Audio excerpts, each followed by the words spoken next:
Muito bem, estamos de volta com o programa Coletivo de Imprensa nesta quinta-feira ao vivo e horários alternativos. Na sexta-feira, 13h, e a reapresentação também no domingo, às 8h30 da noite. Hoje estamos ao lado de Felipe Oliveira, repórter da TV Altiora, entrevistando a consultora empresarial Sandra Lúcia do Nascimento. Já o primeiro bloco passou rapidinho, falamos de muitas coisas, sobretudo com o temperamento das pessoas no dia a dia.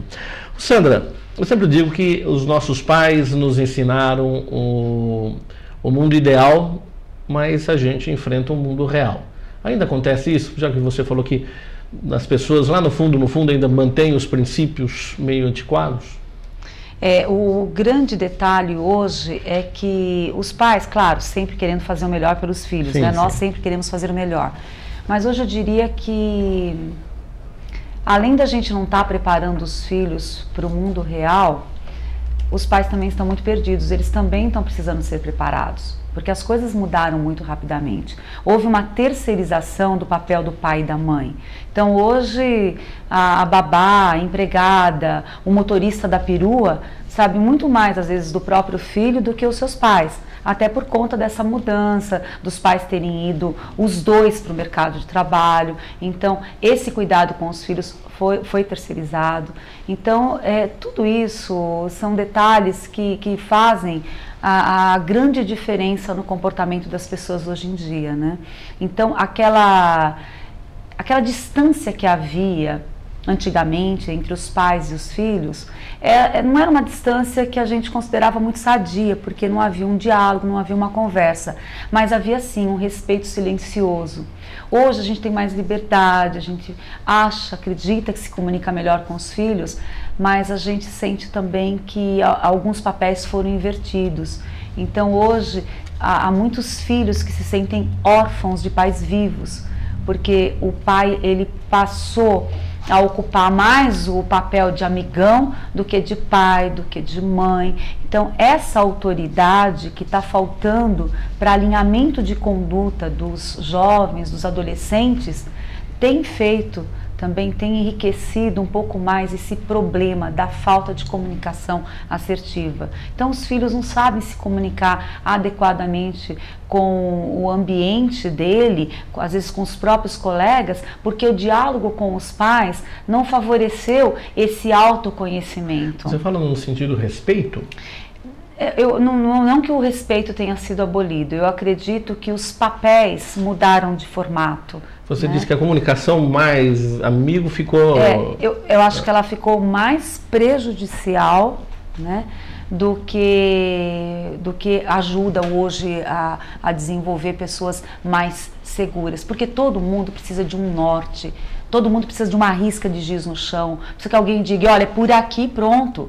Porque o pai e a mãe, por terem vivido e terem uma bagagem de experiência um pouco maior, eles deveriam, né, a gente deveria, eu me coloco também, eu me incluo também nisso, nós deveríamos ter um pouco mais de bagagem provada pro filho. Ou seja, eu te provo com a minha conduta que assim é melhor. Que se você fizer muito diferente disso, você vai ter mais problemas. Só que hoje essa coisa não está acontecendo muito. Os pais estão com um pouco de receio de perderem aquele papel do pai amigão, da mãe amiga. Então eu sempre converso muito, falo muito com as pessoas, inclusive em palestras, que quando a mãe e o pai eles se tornam muito amigos informais dos filhos, eles abandonam um pouco o seu papel de pai e mãe e os filhos se sentem órfãos. Então eu vejo muito que o adolescente, o jovem, ele precisa de alguém que diga, isso está errado, isso não dá para fazer, tem que ter respeito, tem que ter isso, um limite, aquilo. Né? Dá um limite, impor comportamentos de respeito um pouco mais assim, mais claros. Né? Falar um pouco de uma maneira mais clara, mais direta com seus próprios filhos. Então não é que o respeito acabou, é que a forma de respeito ela mudou um pouquinho de cara. Então a gente ficou tão informal, a comunicação ficou tão informal que as pessoas elas pararam de ter alguns cuidados no trato da comunicação. Então elas levam esse comportamento para as empresas também e acabam tendo dificuldade de respeitar os seus gestores, de aceitar algumas determinações, ficam um pouco inflexíveis. A própria geração Y, com essa ansiedade que eles trazem de querer resultados muito imediatos, faz com que eles, houve lá um contratempo. Ele se sentiu um pouco subestimado, ele sentiu que ele não está sendo valorizado, ele sentiu que ele não está recebendo um feedback adequado. Então ele simplesmente não investe nessa relação, ele não elabora, ele vai embora, ele procura outra coisa. Então, se você for ver, tudo isso é retrato dessa nova família também. Que quando a gente não tem muita paciência com o filho, a gente fala, tudo bem, deixa que a babá cuida, ou a gente fala sim, porque dizer não dá mais trabalho, né? Manda fazer um intercâmbio, sei lá. De qualquer forma, a gente está se distanciando, a gente está ficando mais distante desse trato da comunicação afetiva. Então a gente está, e aí voltando, né? Antigamente existia aquela distância, falava, nossa, mas os pais eram muito distantes dos filhos, mas a comunicação era tão mais clara que bastava um olhar e o filho sabia o que o pai queria. Bastava um olhar, ele sabia se tinha decepcionado a mãe. Então ele retornava o comportamento e ele procurava se alinhar. Hoje a gente está falando demais, mas todo mundo ao mesmo tempo.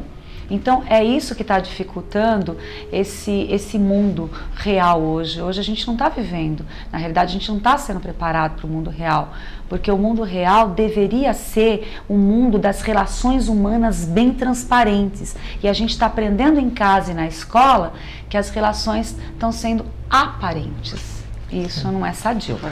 Só continuando, mas essa questão não está relacionada ao contato, Sandra, porque eu estava conversando com o Milton Jung, da CBN São Paulo, né? E ele até brincava comigo, ele dizia dos filhos dele. Ele falou, tem um filho de 11 anos que mexe no computador e faz coisas que eu não sei fazer, como você disse da sua filha, né? E eu tenho um filho de 14 que também faz coisas que eu não sei fazer. Então essa falta de contato também não está diretamente relacionada a essa evolução da tecnologia, porque eu lembro que há 10, 11 anos atrás, eu sou menino, ainda não sou da geração do Antônio Carlos, sou um pouquinho mais novo, mas em 99, né? Em 99 a internet estava surgindo ainda, né? A internet caminhava vagarosamente. Hoje em dia, como você disse... mas não para todos. Exatamente. E hoje em dia qualquer criança está na frente da internet, está na frente do computador. Então acho que a questão não é só dos pais também, né? Mas claro, a questão engloba toda a família, né? Quando a gente fala assim dos pais, é porque a gente sempre procura aquele que é o ícone dentro de uma família, né? Então seria a imagem mais forte. Mas todos nós temos a nossa parcela, né? As relações mudaram não só entre pais e filhos, as relações mudaram entre marido e mulher, entre irmãos. Todo esse comportamento foi muito alterado. Só que isso, Felipe, mudou muito rapidamente.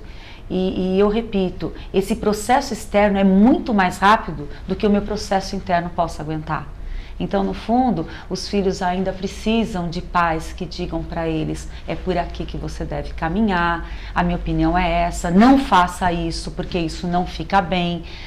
A gente ainda precisa, né, desse alinhamento. E, na realidade, a conversa entre os irmãos também acabou ficando mais distante. Porque eu sempre conto em palestra, enfim, que eu me lembro com saudade da época, por exemplo, da minha infância, onde às sextas-feiras havia canja de galinha, independentemente do clima. Podia estar um calor escaldante, tinha canja. Em quinta-feira não era massa? Não sei se você teve, né? Era massa tinha essas coisas, quinta-feira, né? Era massa.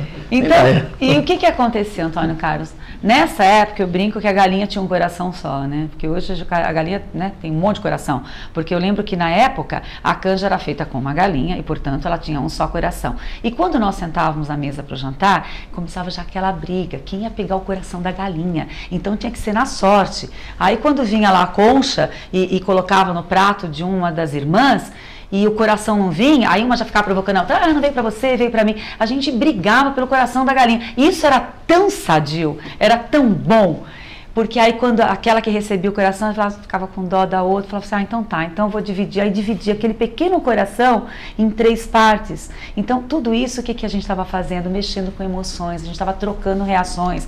Ao brigar, por exemplo, para trocar de canal, era uma maravilha, porque tinha que brigar, né? Não, eu quero ver isso, eu quero ver aquilo. Então, e era aquele drama, porque não tinha controle remoto? Não tinha controle remoto, você tinha que ter movimento, você se levantava, ia lá, virava aquele seletor. Então tudo isso, às vezes, a gente não é querer ser saudosista, mas a gente percebe que havia troca, né? A gente brigava, né? O Mário Sérgio Cortella, que é educador, ele fala que nós estamos vivendo, deixa eu ver se eu me lembro, a despamonhalização da sociedade.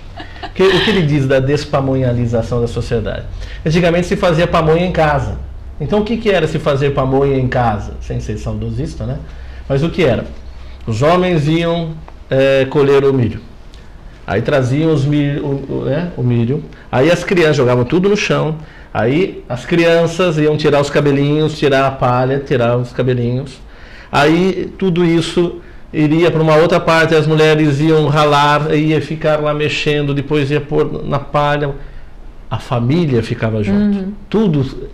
Para se fazer pamonha na casa, levava o dia inteiro, mas todo mundo estava junto. Participando. Então ele fala que hoje nós vivemos a despamonhalização. Então o carro que passa, que fala pamonha de Piracicaba, não é mais. Né? Já vem prontinho, a pessoa pega, às vezes está no supermercado. Então não se tem mais esse contato familiar, que era a grande relação emocional. Mas vocês não acham que faltou um pouco do meio termo, Antônio Carlos? Porque eu brinquei com você, mas nós somos quase praticamente da mesma geração, né? Sim. E nossos pais tratavam a gente de uma maneira e hoje é completamente diferente, 10, 20 anos depois. Então faltou o meio termo, né? Sim, mas é exatamente isso, quer dizer, era bonito antigamente. Eu me lembro disso, que as pessoas faziam pamonha em casa e levavam o dia inteiro e aí no final da tarde, né? Era o ritual, no final da tarde todo mundo ia comer a pamonha.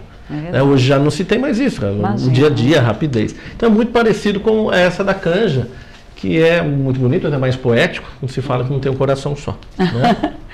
E o tal do controle remoto hoje, né, já que você lembrou do controle remoto, hoje se você brigou porque você não quer assistir uma coisa, o outro não quer, enfim, não existe uma negociação, a gente não trabalha essas emoções, mas a gente não trabalha nem o fator argumentação. E de novo a gente volta no tema comunicação.